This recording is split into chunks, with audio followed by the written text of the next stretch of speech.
Assalamualaikum warahmatullahi wabarakatuh. Salam sejahtera bagi kita semua. Semoga Bapak atau Ibu dalam keadaan sehat walafiat. Izinkan saya untuk memperkenalkan diri.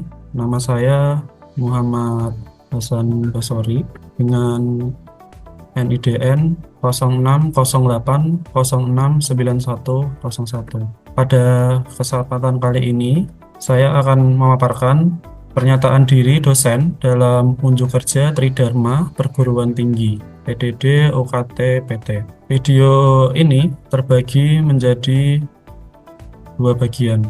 Bagian pertama adalah penjelasan mengenai RPS dan bagian kedua adalah dokumentasi video proses belajar mengajar mata kuliah desain grafis. Mata kuliah ini adalah mata kuliah dengan bobot 3 SKS dengan rumpun mata kuliah terapan.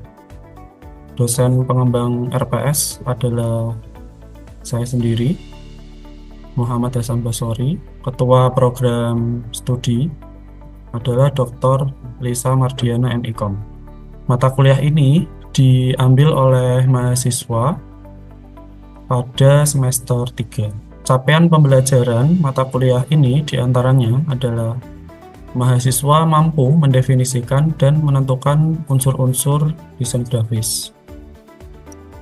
Mahasiswa mampu merancang konten kreatif untuk diaplikasikan pada media visual. Mahasiswa mampu mengidentifikasi fitur-fitur software desain grafis.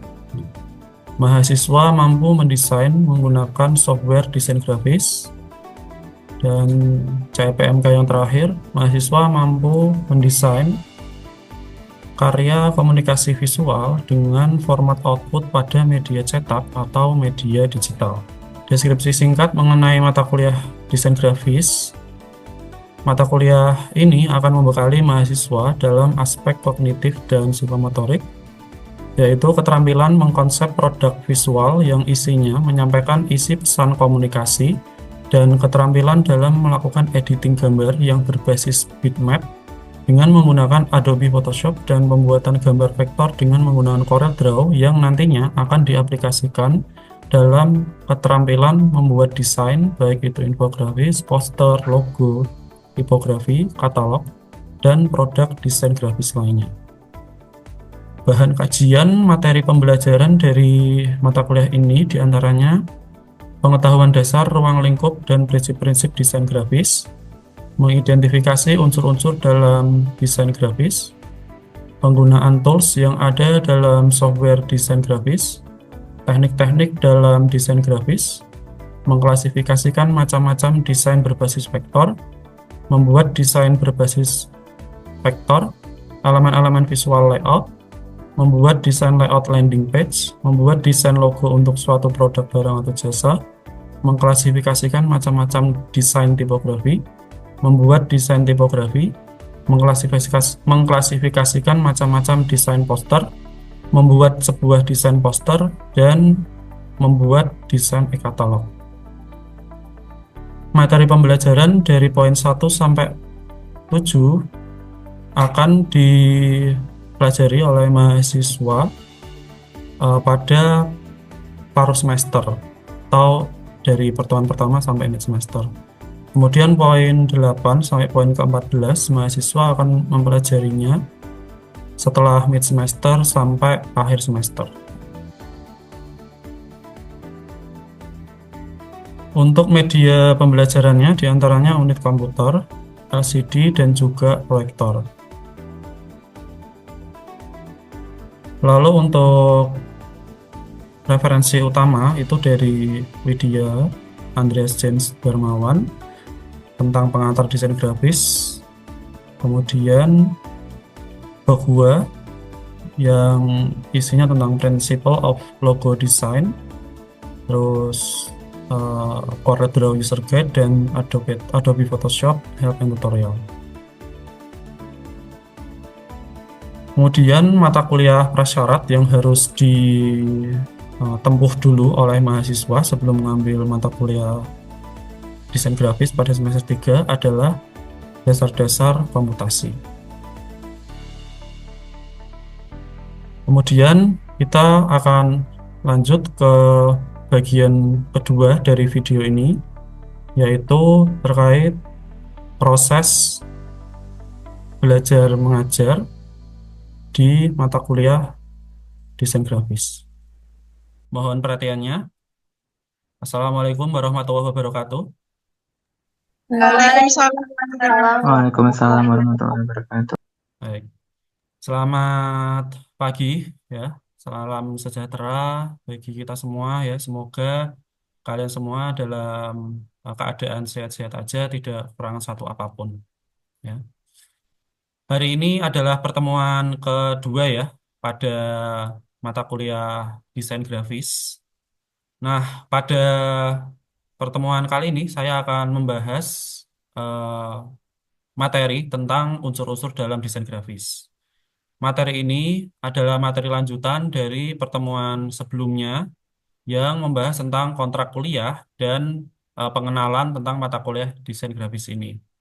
Ya. Di pertemuan minggu lalu, selain pengenalan mata kuliah, juga terkait pengertian dari desain grafis dan juga tentang perkembangan desain grafis dari waktu ke waktu. Oke, apakah sudah terlihat materinya? Sudah, Pak. Sudah, Pak. Sudah, Pak. Oke. Nah, di dalam media atau alat penyampai informasi itu ya, kan tidak hanya ada teks saja ya. Ya, tidak hanya ada teks, tapi ada juga gambar. Nah, gambar ya itu tersusun dari beberapa unsur ya atau beberapa elemen. Nah, saat nanti kalian praktek dalam pembuatan desain grafis, kalian pun kan harus membuat gambar ya, harus meng-create gambar gitu. Entah itu sifatnya ilustrasi atau hanya sebagai dekorasi saja. Nah, dalam unsur desain grafis itu mulai dari warna, bentuk, ya, tekstur, ukuran, garis, ya, itu adalah unsur-unsur dalam desain grafis gitu. Ya. Nah, itu juga kalian akan temukan ya di dalam seni rupa, karena memang seni rupa kan seni dalam membuat gambar, ya. Ya. Dan itu cuma dibedakan bahan-bahannya aja. Nah, kalau dalam desain grafis itu kan pembuatannya lewat komputer ya atau lewat device ya dan nanti karyanya dalam bentuk digital. Nah, itu kan tidak perlu ada yang namanya bahan kan tidak perlu ya. Jadi unsur-unsur di sini itu memang secara general ya secara umum itu memang diimplementasikan ke dalam semua bentuk desain yang dibuat oleh eh, desainer grafis. Nah, di pertemuan kali ini ya, tentu saja ada capaian pembelajaran yang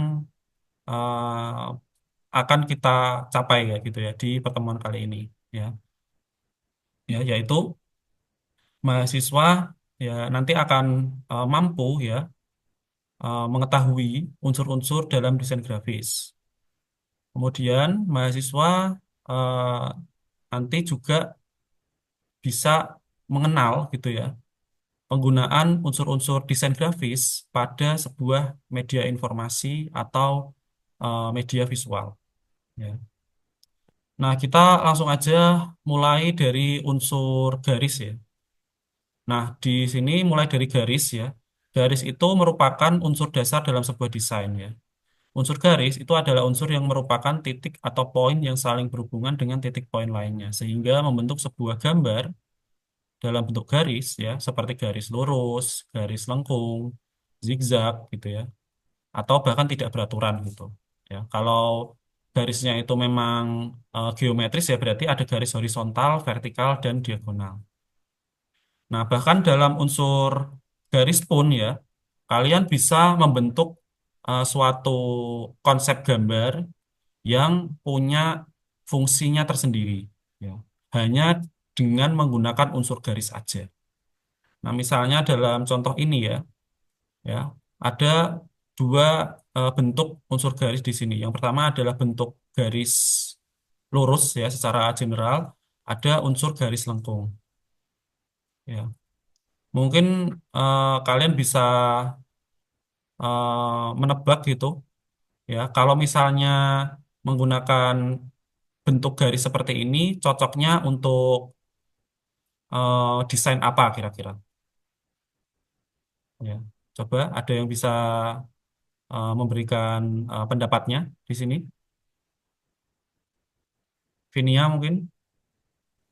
Kalau yang kanan menurut saya lebih cocok buat kalau di undangan itu loh Pak, kan ada hiasan-hiasan undangan pernikahan, itu ada hiasan-hiasan gitu.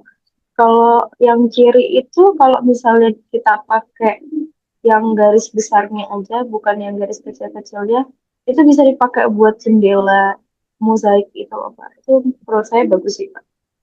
Oke, ya, pendapat yang bagus Vinia ya. Ya memang di garis lengkung itu memang lebih sering digunakan di desain-desain undangan ya. Kalau kalian udah pernah dapat desain ya dapat undangan gitu ya atau invitation gitu ya dari seseorang gitu. Nah, biasanya garis lengkung itu sering dipakai ya sebagai dekorasi dari undangan itu. Untuk yang garis lurus ya ini penggunaannya memang luas ya. Kalau yang garis lurus karena bisa dijadikan tekstur ya seperti di jendela gitu atau dijadikan tekstur untuk suatu desain tertentu juga bisa ya. Oke, sekarang kita lanjut ya. Unsur berikutnya adalah bentuk atau bidang. Nah, bentuk ini adalah unsur hasil dari penggabungan garis yang bisa digolongkan menjadi beberapa bentuk bidang dasar. Nah, kalian pasti sudah mengenal lah ya, bidang-bidang dasar yang sudah kalian pelajari sejak sekolah mungkin ya, seperti lingkaran, kotak, segitiga, ya, eh, jajar genjang gitu, ya. Nah, di unsur ini juga kalian bahkan bisa membuat ilustrasi ya, atau bisa membuat sebuah desain logo gitu, ya, hanya dari unsur garis dan bidang aja. Ya, seperti yang kalian lihat di layar ini ya, yang ini sebelah kiri apa sebelah kanan ya? Kalau dari saya berarti sebelah kiri ya. Di sebelah kiri itu ada sebuah ilustrasi yang hanya dalam bentuk atau bidang aja yang nggak ada unsur lain ya. Terus di sebelah kanan itu ada sebuah desain logo ya. Nah, mungkin bisa kalian ketahui gitu di gambar-gambar itu menyerupai bentuk apa kira-kira menurut pendapat kalian? Yang desain logo aja deh, yang desain logo.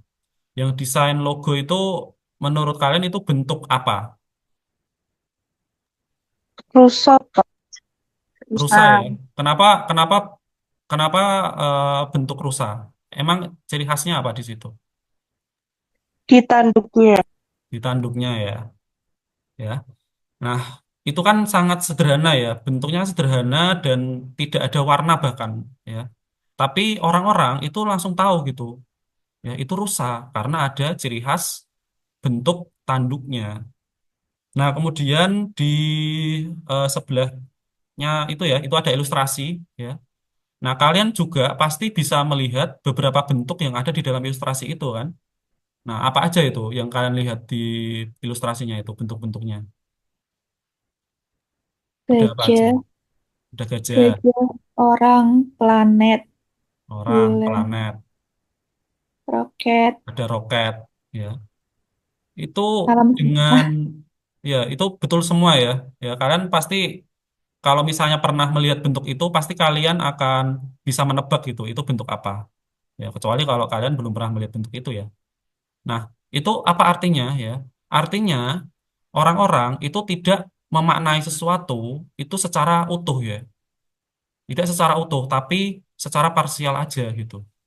Ya, orang-orang melihat sesuatu ketika sudah tahu ciri khasnya apa dan ketika melihat gambar ada ciri khas tersebut, itu pasti langsung akan menerka ya. Otak akan langsung memproses bahwa eh, itu adalah bentuk rusa, itu adalah bentuk gajah, itu adalah bentuk planet, itu adalah bentuk roket gitu.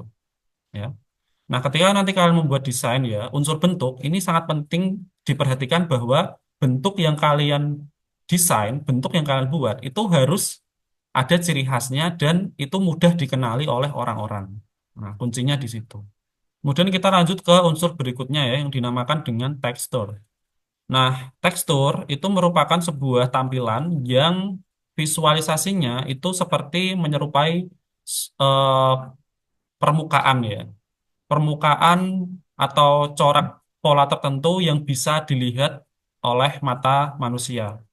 Nah, di dalam desain grafis, tekstur ini juga digunakan namun eh, untuk dilihat ya, ya, untuk divisualkan gitu, bukan untuk disentuh ya, karena desain grafis itu kan sifatnya flat ya, tidak ada eh, teksturnya. Namun saat kita membuat desain itu kalian bisa mengimplementasikan em, manfaat dari tekstur itu dalam sebuah gambar gitu, agar orang-orang itu bisa punya perasaan kalau ketika dilihat itu seperti ada perasaan kasar maupun halus ya. Nah, contoh seperti gambar ini ya. Nah, ini contoh gambar yang punya tekstur tersendiri ya.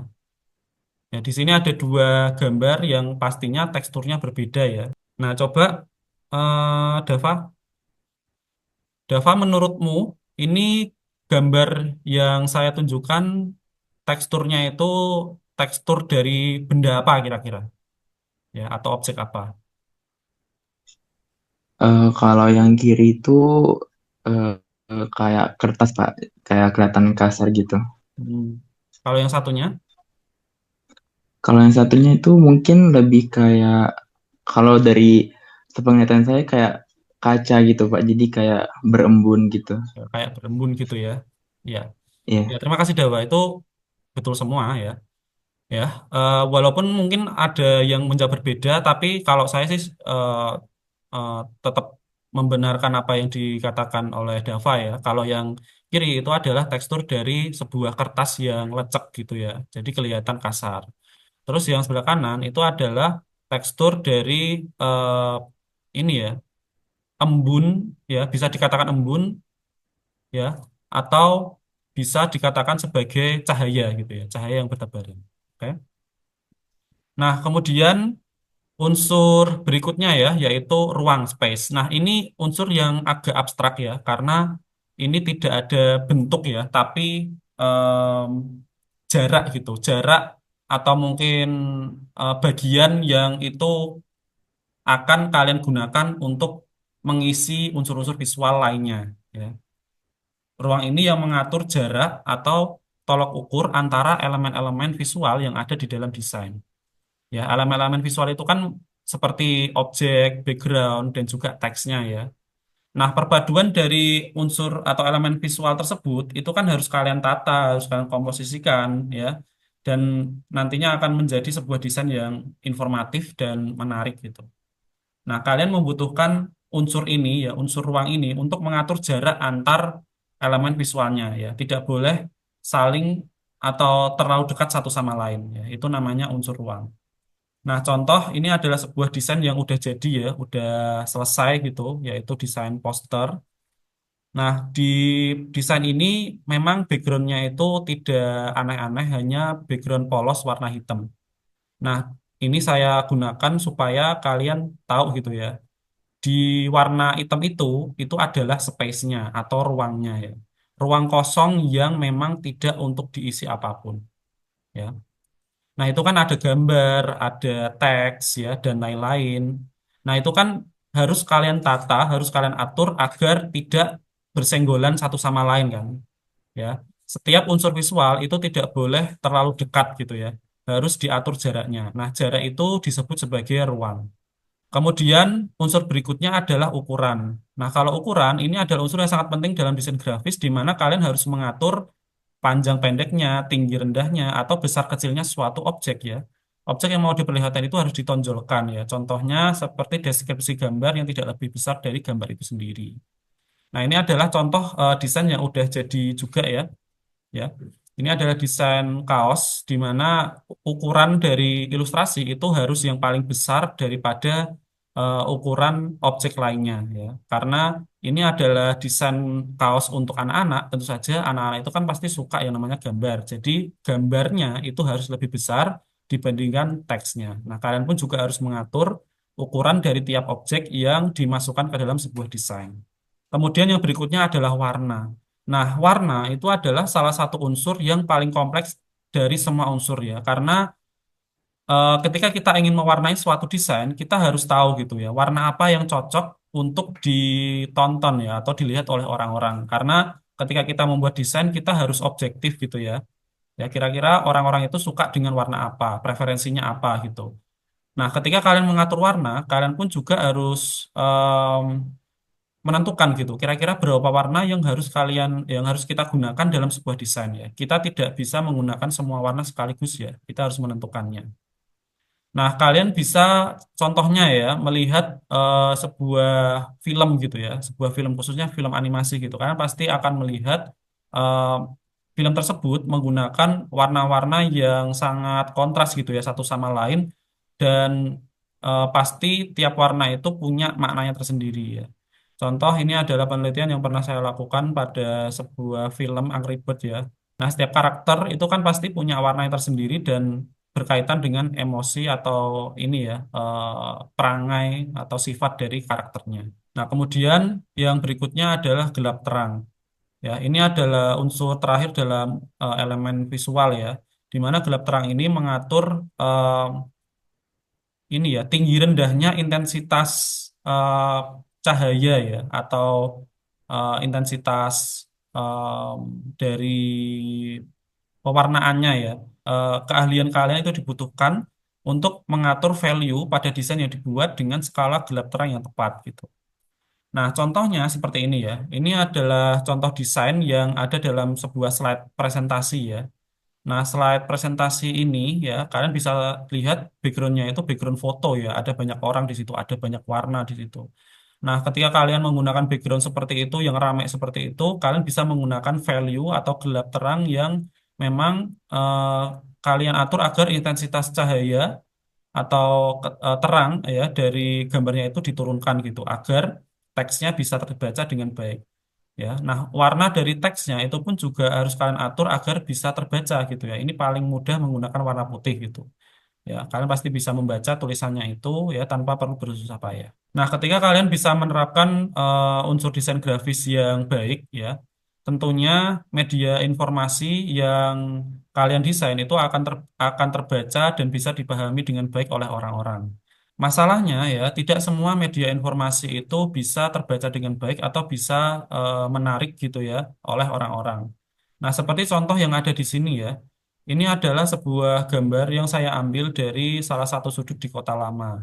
Ya, di pemberhentian ini ya, angkutan umum ya, atau di halte lah gitu ya, atau di tempat orang istirahat lah ini ya. Nah, itu ada sebuah poster ya, yang sifatnya itu untuk memberikan informasi mengenai peta yang ada di Kota Lama gitu. Ada yang pernah lihat? Pernah, Pak. Pernah ya. Nah, menurutmu itu menarik nggak desain posternya? Menarik sih, Pak, tapi bisa diimprove untuk bisa dibikin lebih eye-catching lagi. Hmm. Unsur yang paling kurang bagus di situ apa? Unsur apa? Unsur warna, unsur garis, unsur bidang, atau unsur yang mana?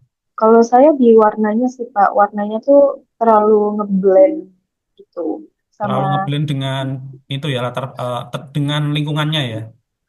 iya, terlalu ngeblend sama lingkungannya. Terima kasih Vinia ya atas pendapatnya ya tentang media informasi yang unsurnya itu memang belum bagus ya. Ya, seperti yang ada di contoh gambar ini ya. Poster informasinya itu warnanya itu kurang tepat gitu ya, karena warna yang dipilih terlalu ngeblend ya, atau kurang kontras gitu ya dengan lingkungannya ya. Nah, oleh karena itu unsur-unsur desain grafis itu adalah hal yang sangat fundamental yang harus diketahui oleh desainer grafis ya, agar tidak terjadi kesalahan seperti yang ada di gambar ini. Nah, sebelum saya jelaskan tentang penugasan ya, ada hal lain yang mau ditanyakan terkait unsur-unsur dalam desain grafis, silakan. Sudah, Pak. Sudah jelas ya. Oke. Nah, di akhir materi ini ya, saya akan memberikan penugasan untuk kelas desain grafis ya. Untuk penugasannya adalah menganalisa elemen visual pada media informasi. Kalian bisa membentuk kelompok ya. Satu kelompok itu ada 3 orang. Nah, nanti setiap kelompok harus melakukan observasi. Nah, kalian observasi terus pilih 3 objek media informasi yang ada di tempat tersebut ya untuk dianalisa elemen visualnya ya. Sesuai dengan apa yang sudah kalian pelajari di kelas di pertemuan ini ya.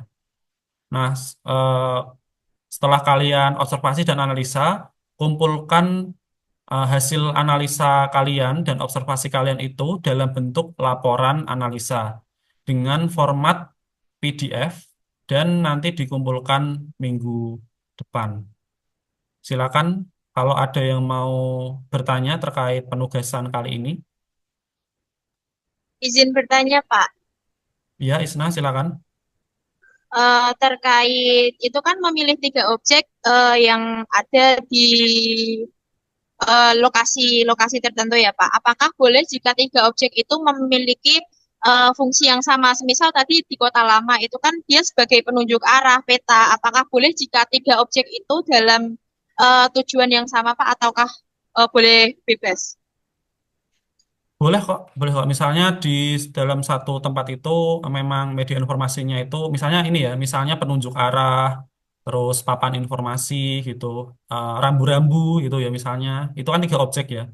Itu kan memang punya tujuan yang sama ya, Isna ya. Jadi nggak apa-apa, nggak masalah. Yang penting jenis objeknya beda ya.